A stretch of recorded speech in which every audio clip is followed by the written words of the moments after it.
Hello, everyone. Welcome to this webinar. I'm Francis Seeley from GlobalNet 21, and this is one of the regular webinars we do where we interview a lot of people who, in some way or the other, are doing something innovative or making a difference. And in this webinar, we're going to interview Mercy Francis. Now, she's a lady who's an entrepreneur. She's been working with the media, and she's done a great deal of work, and she comes from a very talented family. And we're going to look at her journey in terms of her identity from her BAME group that she came from, the Black community, to the wider society. And it's a really interesting story. And it would tell us a lot about that journey and help us to understand things a lot better, I think. So Mercy, thank you for joining us today. Maybe we could start by asking you if you could say, not a great deal because we've got a lot of questions, but if you could say a little about yourself and your journey and where you think you are now. Okay, good morning and thank you for having me. Well, currently I'm the chairman of Pets with No Conservatives, and I've been on a long journey to get here.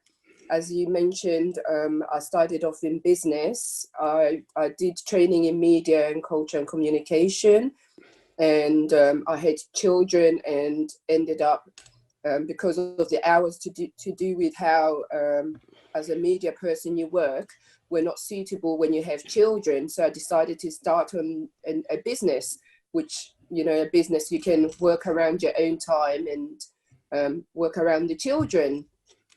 So I did that until my children were old enough and they were all in school, and I decided to now do what I wanted to do. I went back to uni, did my master's in digital media, and I also enrolled onto MP shadowing scheme because I've always wanted to be in politics. So yes.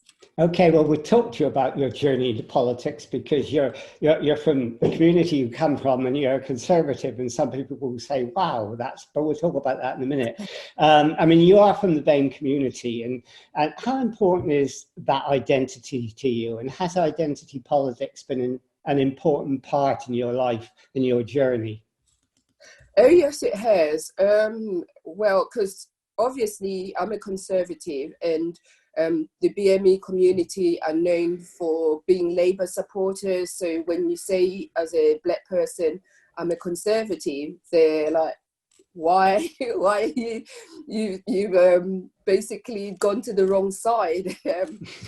So for me, I decided to look at the manifestos, what the party is offering me, instead of just joining the multitude, which is what I believe most people in my community do.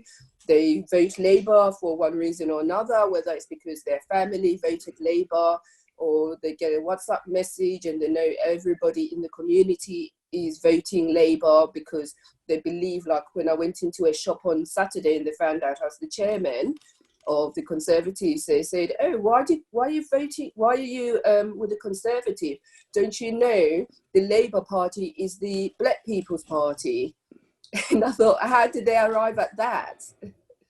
Well, I suppose in a way, you know, the identity politics which the Black community developed over years has been important for developing a sort of collective self-confidence. But, you know, that's important because although you belong to a party, and there are other parties as well, political parties in the mid 20th century sort of didn't listen to the growing communities. They sort of sidetracked it, didn't they? Yes, I think that's where you have people like Diana Abbott, who are the pioneers, who Labour obviously welcomed the BME community into their party.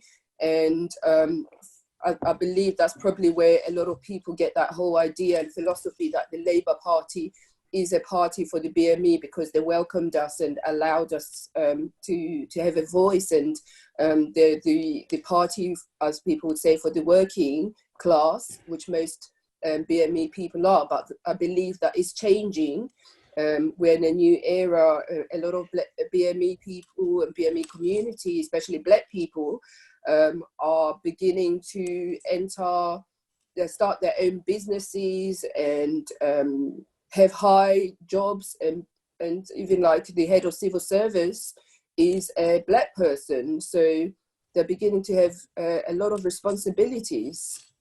But I suppose when you look at it, the reason why so many BAME communities, and particularly the Black community, orientated towards the left was that in the 60s you had the growth of multiculturalism.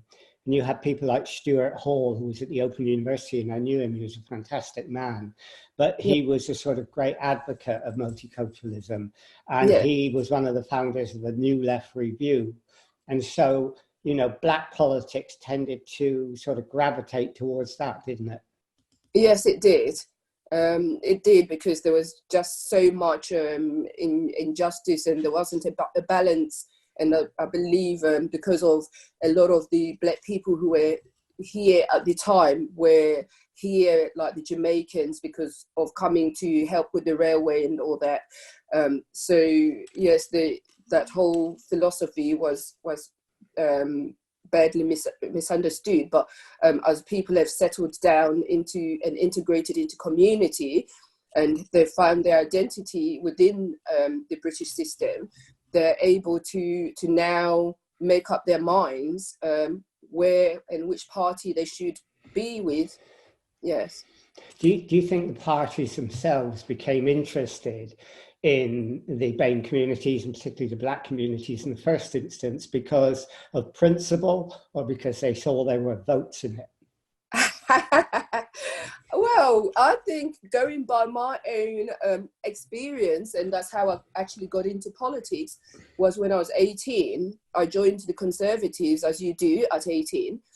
And when I got there, they said, would like you to represent the party to run as the MP for the area. Because one, this was in the 90s, showing my age, that in the 90s, they said, one, you're a woman, so you tick the box there. Two, you're Black, and we have very few of those in our party. So it would be a good way to represent. And, you know, I guess it was sort of like saying, ticking brownie points. Well, I mean, so what was your journey away from the left? And do you think that there are many people in the Black community who are now not voting on party lines, that they're having a different approach to how politics works? Well, I guess for me, my parents were Conservatives anyway, so I might have done that and followed initially that route because my parents voted Conservative. But I do believe that now that we've moved on a couple of decades ahead, and the world has changed and UK has changed considerably, the BME community are now moving away and beginning to join the Conservatives and join other parties like the Lib Dems as well. So, yes. So is that a sort of natural progression? When you come in, you tend to feel a sense of isolation. I remember reading about in the United States in Tammany Hall, when the migrants came in, Tammany Hall of the Democratic Party grabbed them. And in a way, it was the Labour Party sort of welcomed them. But now in America, you see, you know, ethnic minorities voting in all sorts of different ways. And you think that's beginning to happen here as well? Yes, I do believe that's beginning to happen, because I was actually surprised about 8 years ago or so when the gate man at my son's school had said he's actually running for mayor under UKIP. And I was surprised, and I was thinking, UKIP is not a Black People's Party. So I was surprised and realized, yes, that change is happening. We're beginning, some people, I think it might be for career advancement. Others is because of their convictions that they do want to change parties, because they're beginning to reason and they're beginning to see themselves as British rather than as immigrants in this country. But that surprised me as well. I mean, we've got 3 Brexit Party candidates standing in the borough in which I live, and they're all from BME communities. And, you know, some people say, wow, you know, that's not where they belong. I mean, how do you explain that? I mean, is it I mean, it's very difficult for a lot of people to understand that. I mean, do you understand that? Yes, I understand that. As I said, sometimes it's to do with career advancement and people wanting to join a party that is welcoming them and giving them the opportunity that they want in that they do feel passionate about politics, about wanting to change. And I think that's even another thing that a lot of our community, they've moved away from complaining, which is what I used to find a lot of our community were doing, especially with the group I joined, Operation Black Vote, who tried to get the message out to the community that rather than sit at home and complain, you can actually make a difference by joining a political party, and also not just joining, voting. You can also join a political party and become a politician. You can become a councillor, you can become a school governor, and you can get involved in your community in one way or another and shape the community to be what you want it to be. So I think that's where you're seeing a lot of different BME people joining different parties according to their own convictions. But do you think also it's a shift in identity politics? Like many people in the BAME community, Black community especially, again, are saying, you know, we're not just from our community, we're now British. And it's a statement of saying that. I mean, I remember making a program in Liverpool with British-born Blacks who've been there for like 2 or 3 centuries. They came over with the slave trade. They were before the recent migrants, and they were very much Black and British. And they had a different identity to the migrants. And do you think that that's what's happening now? Yes, certainly. I believe a lot of people who have settled here for a long time, they're beginning to see themselves as British and not from their homeland.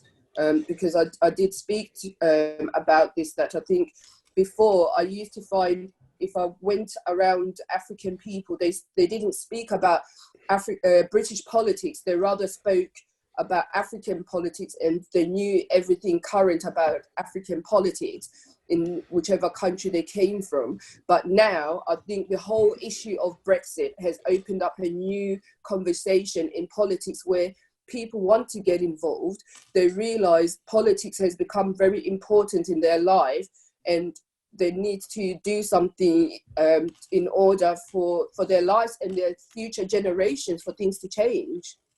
But there's a difference between the different Black communities. We talk about the Black community, but it's not one. I mean, the Windrush generation now are saying, yes, we're British, and they talk British politics. But if you talk to some of the modern Africans who come over here, like Nigerians, they're still talking Nigerian politics. So again, is that a process that people go through? Yes, I believe it's a process they go through, and they're beginning. And I've met a lot of Nigerian conservatives, actually, which I was absolutely surprised. Yes, that I think it's a process, and those who have become conservatives, and even the Labour ones, they're very, very strong about their convictions in the party, and they're very active in their parties and in their communities. So yes, I think there's beginning to be a shift. So that shift in identity, so in political identity, yes. So for you, that shift is quite noticeable. I mean, your journey, you said you had conservative parents, but have you seen people in the Black community shift their politics as they've moved on? Or is it, again, like in British cases in the past, it's what their parents were and the background they came from? Well, speaking to a few people in the last 18 months, they've told me they've shifted their politics. There's one person who told me they used to be a Labour supporter, but they realised, and I think it's also about social mobility, that as people progress up the social ladder, they begin to change parties. Is that out of conviction or out of career advancement or out of social status? I think it's out of conviction, because I think as you study, you begin to actually question, why are you actually doing something? Why am I voting for this party? Is this party actually supporting the things that I actually believe? Are they supporting my children's school? Are they supporting employment and various things? Yeah. Okay, so in a way, the identity politics that we saw in the 1960s, and I saw there, I'm giving away my age there, but you know, the politics we saw during that period, strongly group, strongly ethnic identity politics, that's breaking up in a way, and it's sort of much Yeah. more varied. Does that create any problems? I think it is, but I don't know whether it is also whether it's the politics at the moment, because we're at this whole Brexit issue has caused a lot of people to have a lot of emotion. So whether it's Brexit or it's people feeling very strong about their political stance. I mean, it's interesting you say Brexit, because it's affected us all emotionally as well as rationally, Yes, because it's made us question our identity. You know, yes, everyone, me, everyone. But are you saying it's had particularly effect on the BME community, and particularly the yes. Black community, you know, that we didn't really foresee? Yes, because what I'm getting, a lot of people are Remainers because they believe that they're going to be thrown out of the country if we leave Europe because of this whole Human Rights Act that they won't be able to appeal. So it's for me. Whereas I feel that Brexit is opening up a whole load of opportunity to trade with the Commonwealth, and they're not looking at the bigger picture. But yes, Brexit is playing a very strong thing in political identity, and a lot of the BME community are saying we are Labour supporters because Labour is supporting Remain, or which at the moment Corbyn doesn't know whether we're coming or going, and he wants a referendum. But yes, it's more to do with what is currently happening in politics. There's the fact that the Black community comes from, you know, different parts of what was the old Commonwealth in many ways. Does that give them, as they change their identity, does that give them a different view and perception of what Europe is? Yes, it does. It does definitely give them a different perception of what Europe is. But I think also you mentioned about the Caribbean community. We recently had the issue of the Windrush issue, where David Lammy did that wonderful speech, and he was very passionate about it. And I think that also gained a lot more Labour supporters. I mean, the fact that you said that David Lammy made that wonderful speech, and it was a really old-fashioned British parliamentary, you know, incredible speech. I mean, do you see that you and people in the Black community can sometimes, because of the history of being here, sort of cross party lines? You don't sort of totally get into the British adversarial system, but that you're a bit of each sometimes. Yes, you are. I think for me, as a Black African person born in Zimbabwe, I'm still Zimbabwean, but I'm also British, and I do still have my hand in certain things to do with Zimbabwe. And I think you will always be what you are, and you can't get away from your history and your culture. And I think sometimes, and I think that's the stick a lot of BME politicians get, is that they've sold out to their culture and they've forgotten their culture. And I think because of them entering politics, but I think that's one of the points David Lammy was trying to prove, that he's still firmly rooted in his Caribbean heritage. Yeah, I mean, that certainly came over, and that was really good to listen to. The Yeah. other sort of cultural shift, which you represent as well, is that many of the Black community are now no longer wanting to be employed. They're quite happy and they want to become self-employed. And there's a huge number of Black entrepreneurs now. I mean, why do you think that's happened, and why are you one of those? Well, I think it's because we're realizing that when you work for yourself, you can control your income. When you work for somebody else, you only get paid enough to keep coming back, and and you'd rather have unlimited amount of money where you can work your own hours. And I think for a lot of BME community as well, where you have children, being self-employed, you're able to look after your children, and we don't have family and friends here to help us look after our children. So you're able to work around your children. And I think that's another aspect of it. But it's also about being in control and trying to give back, and give back to the UK, who've welcomed us here and given us a lot of opportunities. So, I mean, is there a sort of Black entrepreneurial group that provides you help and back and sort of support as you develop a business? Because, you know, if you come from the sort of Windrush generation and then you move into self-employment, that's a huge leap. Yes, there are various groups. There are loads and loads of groups these days. There's a lot of business networks that have been going on for years. Black business associations, and they give that support to Black businesses. Is becoming very, very big, because I know last year there's somebody who was doing a Black business directory where you could get together with other Black entrepreneurs, and if you're unable to bid for big contracts, you can then find somebody who's within that group to go and bid for a transport contract together.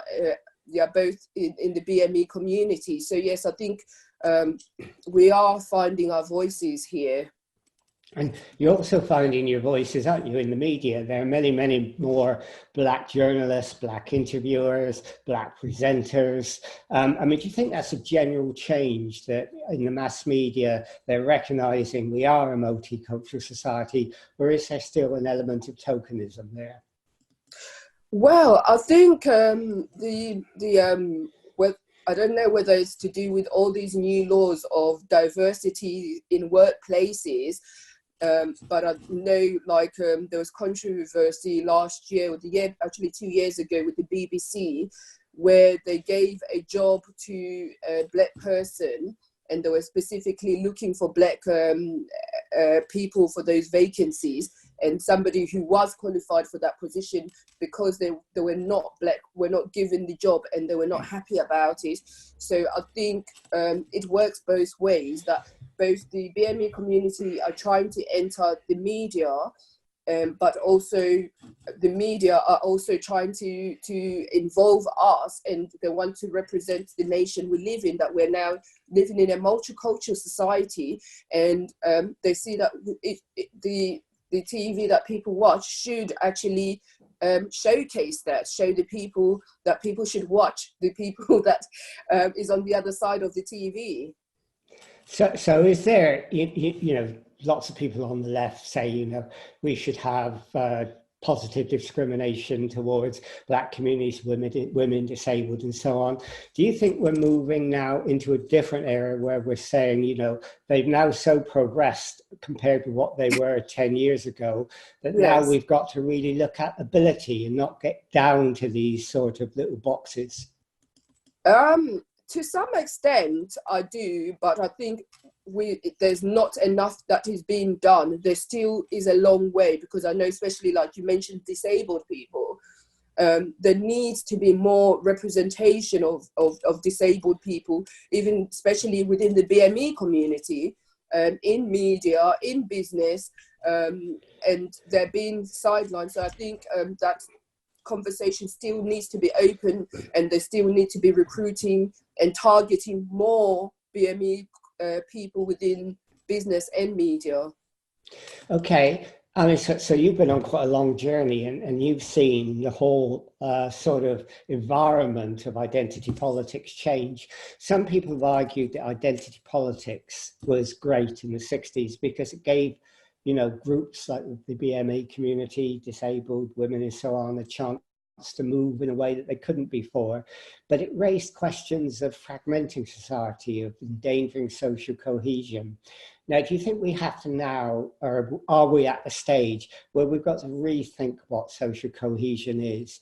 Is it something like with your journey, it's happening naturally, or do we need to look at a new sort of framework for social cohesion?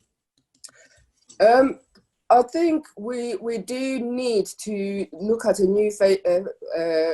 new position, but I think with me, it happened naturally, as you said, and I think for different factors, my education, my background in media, the people you knew, and in business, the connections I already had before have helped me to get to where I am now. But I think other people do not have that same opportunity. And so I think there still needs to be a lot of work done in that area. And that's one of the reasons you knew of my Black History Month, that I'm trying to help that to happen, that a lot of BME people don't know what is accessible to them. And for me, I'm trying to get them to know that, and also get the government and different avenues to know that they should be helping the BME community to get to certain level that they're capable of. It's not lack of ability, it's lack of open doors. Okay, so, there's still a lot of work to do. But, Yeah. the Black community has moved tremendously from the Windrush days. There's still traps that they've had to face. There's still pockets of deprivation. There's still discrimination. But how do you see it developing further in the coming years? I think if things continue to move forward the way they are now, I'm glad to see. I've been looking at, we're having an election at the moment, and there's been a lot of Black people who've been elected all over the country in different seats that normally they wouldn't have been elected in those areas. So I think something has changed and is changing, but there's still a very long way to go for that change to be acceptable for people like myself and people like Operation Black Vote who are really pushing for that. So in terms of your own self, I mean, how do you see your future developing, and what would you like to see happen in the future? In the future, I would like to be an MP, which I'm actually in the process of being on the approved candidate list. And I would also like at some point to become a mayor in my area. And to make a difference in the community. So you're quite ambitious, and you're probably saying to Boris Johnson, "I hate you calling an election too early." You probably need a year or so. So do you think you'll make it at the next election? I think I will. I've been told there will be seats next year as a councillor, because I qualified last year as a councillor. So there should be seats for me in 2020 as a councillor, and which is a good place to start. It's good to start somewhere, and I think sometimes it is good to start in a lower part of the job as a councillor and then progress your way upwards, because you then get an understanding of the job, you get an understanding of your community and what it is to work on the ground, because I know a lot of people complain about MPs are always in Parliament and they don't understand the people that they work for. So I think as a councillor, it will give me that opportunity. Okay, so if anybody is watching, particularly from the BAME and the Black communities, and they wanted to contact you or find out more where they can get help, how could they do that? And can they do that? Okay, yes, they could contact me via email, which is the best way, is mercy415@icloud.com, or via my Facebook, which is Mercy Best, and those are the best contacts. Okay, well, that's great. Well, okay, we've sort of come to the end of our half hour now. And I mean, that's been interesting because I think it will have made a lot of people think about, the BAME communities and how they're changing over time, and that no organization or party or whatever can capture them completely because changes are happening. Oh And I yeah. think that's a real learning experience for all of us. And it was good talking to you. And hearing about your own journey. So thank you, Mercy, for doing it. And it's been great having you here. Thank you for having me. Okay, well, that's good. So we'll end this interview now.